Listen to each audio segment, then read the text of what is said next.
કૃષ્ણ, કેમ છો બધા? મજામાં જ હશો? ખૂબ દિલની ઈચ્છા આશા છે કે બધા જ મજામાં હશો. ભગવાન પાસે બસ એટલી જ ઈચ્છા છે કે હું અને તમારો બધાનો પરિવાર, તમે બધા જ ખુશ રહો અને હંમેશા ખુશ રહો. ચાલો, સૌથી પહેલાં તમારો બધાનો ધન્યવાદ કે તમે બધા તમારો ટાઈમ કાઢી અને મારો આ વ્લોગ જોવા માટે, મને મળવા માટે સ્પેશિયલી આવો છો. એના માટે ખૂબ ખૂબ ખૂબ ધન્યવાદ, આભાર. ચાલો ત્યારે નવા વ્લોગની શરૂઆત આપણે કરી દઈએ સરસ મજાના પોઝિટિવ વાતાવરણની અંદર માના સરસ મજાના દીવાબત્તીથી. અને અમૃત વેળાથી જ આપણો તો દિવસની શરૂઆત થઈ જાય. ભગવાનની સાથે સરસ મજાની રૂહ રિહાન કરી લીધી હોય અને ત્યાર પછી નાહી ધોઈ અને મેં દીવાબત્તી પણ કરી લીધા હોય અને ત્યાર પછી તુલસી ક્યારે પણ દીવાબત્તી કરી લઈએ અને જે કાંઈ અર્ચન પૂજન છે એ બધું જ કરી અને હું આવી ગઈ અત્યારે પાછી મારા ભગવાનના રૂમમાં. અને ત્યાં આગળ પણ મારે જે કાંઈ પાઠ સ્તોત્ર છે કાંઈ કરવાનું છે એ બધું કરી અને પાછા આવી ગયા બહાર કામ ઉપર. કારણ કે કામ કરવું પણ જરૂરી છે ને. સવારના પરમાં જો દિવસની શરૂઆત થઈ જાય અમૃત વેળાથી, અને અમૃત વેળાથી શરૂઆત થાય, ભગવાનની સાથે સરસ મજાના રૂહ રિહાન કરીએ અને ત્યાર પછી હું ચાલવા જતી રહું બહાર. અને હમણાંથી એ બધા વ્લોગમાં આવી નથી શકતું કારણ કે હું મોબાઈલ લઈને જતી હોઉં, ચાલવા જતી હોઉં ને ત્યારે. અને દિવસની શરૂઆત વહેલા કરવાની હોય કારણ કે આ શ્રાવણ મહિનો શરૂ થઈ ગયો છે અત્યારે. તો શ્રાવણ મહિનામાં ઘણા બધા એવા નિયમ લીધું હોય કે હું રોજ આ પાઠ કરીશ, ઓલો પાઠ કરીશ, પેલું પાઠ કરીશ, અથવા દર્શન કરવા જઈશ, અહીંયા જઈશ. આ રીતે ઘણા બધા નિયમ લીધા હોય. તો એ નિયમ પ્રમાણે ચાલવાની હું કોશિશ કરું છું અત્યારે. તો બસ એવી જ રીતે સવારના પરમાં બધું જ કરી, મારું ઘરનું પૂજા પાઠ હા તે બધું કરી. અહીંયા આગળ જ અમારે સાર્વજનિક પ્લોટ છે, એમાં મંદિર છે સરસ મજાનું શિવજીનું. તો ત્યાં આગળ પણ હું દર્શન કરવા જાઉં છું રોજ સવારના પોરમાં જ તે.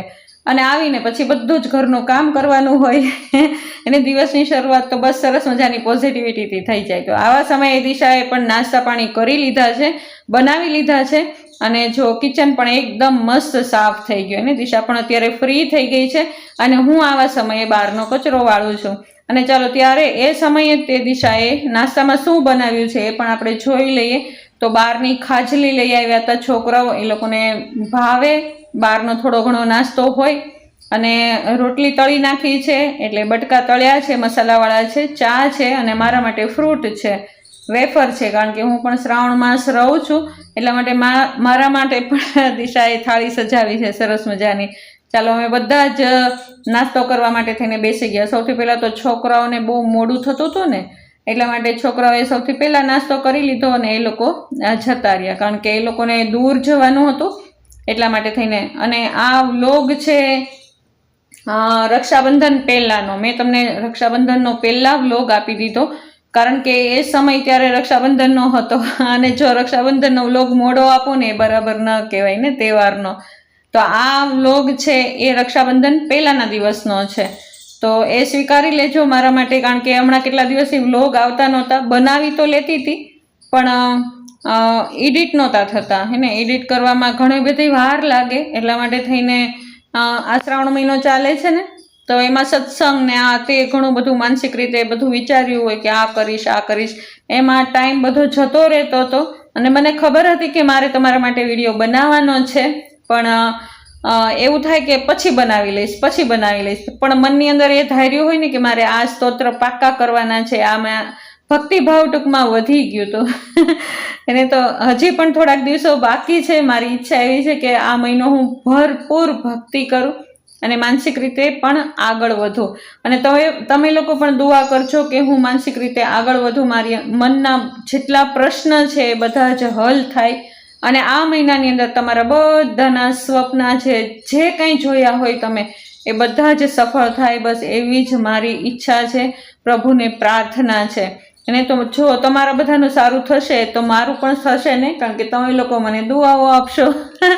એટલા માટે થઈને એમાં પણ મારો જ સ્વાર્થ છે ને. જે દુઆ મોકલીએ ને એમાં પણ મારો જ સ્વાર્થ છે. અને જો મારું થશે, સારું થશે તો હું તમને લોકોને વધારે ને વધારે દુઆઓ આપવાની જ છું. તો ચાલો આવી રીતે સરસ મજાના પોઝિટિવ વિચારોથી આપણે કરી લીધી છે સરસ મજાની દિવસની શરૂઆત. આજે મારી ફ્રેન્ડ આવી છે સુરતથી, તો એની સાથે મારે જવાનું છે બહારગામ નહીં પણ ગામમાં જવાનું છે. તો આજે બહુ બિઝી દિવસ છે અને ઘરમાં ઘણા બધા કામ પણ છે હે ને. જો આધ્યાત્મિકતાની સાથે સાથે ઘર પણ સંભાળવું ખૂબ જરૂરી છે. એવું નથી કે આધ્યાત્મિકમાં જઈએ આપણે તો આપણું ઘરને આપણે ભૂલી જઈએ અને ઘરથી જ આપણે શરૂઆત કરવાની એને. તો ચાલો, સરસ મજાના કામ બામ બધું થઈ ગયું છે અને આજે છે શુક્રવાર એને, જીવંતિકામાંનો વાર છે. તો દિશાની ફ્રેન્ડે પણ આજે જીવંતિકામાંનું વ્રત લીધું છે. જો કેવો સરસ મજાનો શૃંગાર ધરીને આવ્યા છે. એમાં કંઈ શૃંગાર તો ધરવાના ન હોય, લાલ સાડી પહેરવાની હોય અને શુક્રવાર રહેવાનો હોય એને. સરસ મજાનું જીવંતિકામાંનું વ્રત રહેવાનું હોય આખો દિવસ. તો ચાલો, અત્યારે હું અને મારી ફ્રેન્ડ નીકળી ગયા છીએ બહાર એને. ઘણી બધી વસ્તુ લેવાની છે કારણ કે શ્રાવણ માસ ચાલે છે તો મંદિરને લગતી ઘણી બધી એવી વસ્તુ હોય કે જે આ મહિનાની અંદર વસાવવાની હોય. અને મારા ઘરની અંદર પણ એક સભ્ય બનવાના છે, એક મેમ્બર આવવાના છે ઘરની અંદર. એ કોણ છે એ તમે આગળના વ્લોગમાં મને ગેસ કરીને સમજાવજો. ગેસ કરજો, તમે અનુમાન લગાવજો કે કોણ આવવાનું છે મારા ઘરની અંદર હે ને, કે જે કાયમી રહેશે. તો એ તમે વિચારી શકો છો. લગભગ તો તમારા જવાબ સાચા જ હશે. મને કમેન્ટ દ્વારા જરૂર જણાવજો. હું તમને આગળના વ્લોગની અંદર બતાવીશ કે કોણ છે હે ને. એ તમને પણ પ્રિય હશે અને મને પણ ખૂબ જ પ્રિય છે. તો ચાલો, હું દુકાનની અંદર આવી ગઈ છું. મારે જે સામાન લેવો હતો અને મારી ફ્રેન્ડને પણ ઘણો બધો સામાન લેવાનો હતો તો એ પણ આવી છે મારી સાથે. ચાલો, અમે ચોઈસ કરીએ છીએ ને. જો શણગાર છે, ભગવાનના બધા વસ્ત્રો છે, અલંકાર છે એને, નાના નાના રમકડાઓ છે, હાર છે, વાંસળી છે એને. તમે વિચારી શકો છો કે હું ક્યાં આવી છું. ચાલો, ત્યારે સરસ મજાની અમે ખરીદી કરવા માટે આવ્યા છીએ અને આ પણ મારા માટે ઘણી બધી કિંમતી છે. તમે પણ સમજી શકો છો હું શું કહેવા ઈચ્છું છું એ. તો ચાલો, સરસ મજાની ખરીદી કરી લીધી છે અમે અને જે જોઈતું હતું એ લઈ લીધું છે. અને હું તમને આગળના વ્લોગમાં બતાવીશ પણ કે અમે શા માટે આવ્યા છીએ. જુઓ કેટલા સરસ મજાના હાથના કડા છે, પગના પાયલ છે, ગળાના હાર છે, નકવેસર છે, અલકાવલી છે એને જાણો છો ને. આ બધો જ ઠાકોરજીનો શણગાર છે એને. તો જો સરસ મજાનો ખરીદી કરી અને અમે નીકળી ગયા ફરી વખત પાછા ઘર તરફ. અમારે જે જોઈતું હતું એ બધું જ આવી ગયું. ઘરે આવ્યા ને એટલે દિશાએ સરસ મજાની રસોઈ બનાવી લીધી હતી ને. આજે મેં રસોઈ નથી બનાવી, મેં દિશાને કહી જ દીધું હતું દિશા મારે આજ બહાર જવાનું છે, કેમ કરશું? તો દિશાએ કહી દીધું હતું મમ્મી કાંઈ વાંધો નહીં, તમે જજો, હું ધ્યાનુને પણ સાચવી લઈશ અને રસોઈ પણ કરી લઈશ. ચાલો, દિશાબેને સરસ મજાની રસોઈ કરી લીધી છે. ગુવારનું શાક છે, રોટલી છે, સલાડ છે અને આજે તો જમરૂખનો સલાડ બનાવ્યો છે. ચાલો, અમે બધા જ સાથે જમવા બેસી ગયા આ સમયે અને ધાનુબેન પણ સાથે સાથે જમતા જાય છે. જો ધીમે ધીમે એ જમતા શીખે છે. ચાલો, ઘરનું કામ ઘણું બધું હું છોડીને ગઈ હતી. જેમ કે ઘંટી ચાલુ છે, અત્યારે સવારના પોરમાં મેં ઘંટી શરૂ કરી દીધી હતી. કદાચ મેં વ્લોગમાં નથી બતાવ્યું પણ ઘંટી 2 દિવસથી શરૂ જ છે કારણ કે વોલ્ટાજ આવે જાય કરતા હતા. એટલા માટે થઈને ઘંટીનું કામ 2-3 દિવસથી ચાલુ જ છે ને. હજી 2 ડબ્બા ભરાણા છે, હજી 2-3 ડબ્બા બીજા ભરવાના બાકી પણ છે. તો ચાલો, એ બધું જ કામ અત્યારે રનિંગ છે ને, કારણ કે એ પણ કામ કરવું જરૂરી છે ને. કારણ કે 20 દિવસે એક જ વખત લોટ દળાતો હોય તો સાફ સફાઈ રાખવી અને બધા જ લોટ દળી નાખવા એ જરૂરી છે. ચાલો, આ છેલ્લું લોટ દળવાનો છે. હમણાં થોડીક વારમાં દળાઈ જાય ને એટલે જુઓ કેટલું ગંદુ ભર્યું છે આ બધું જ. થોડીક વારની અંદર જ બધું સાફ સફાઈ કરી લેશું હે ને. જો હું સાફ કરવા બેઠી ને, આ સાંજનો સમય છે. સાંજે નિરાતે એકદમ ખાઈ પીને સૂઈ ગયા હતા અને સાફ કરવા બેઠીને એટલે ધ્યાનુબેન આવી ગયા. ધ્યાનુબેન કે ચાલો દાદી હું સાફ કરાવવા લાગુ. એટલે મેં કીધું ચાલ ત્યારે આપણે બે તે દાદી દીકરી કરીને સાફ કરી નાખીએ તો ઝડપથી થશે ને. પણ દિશા કે નહીં મમ્મી લાવો હું ધાનુને લઈ જાઉં, તમે નિરાતે ઘંટી સાફ કરો.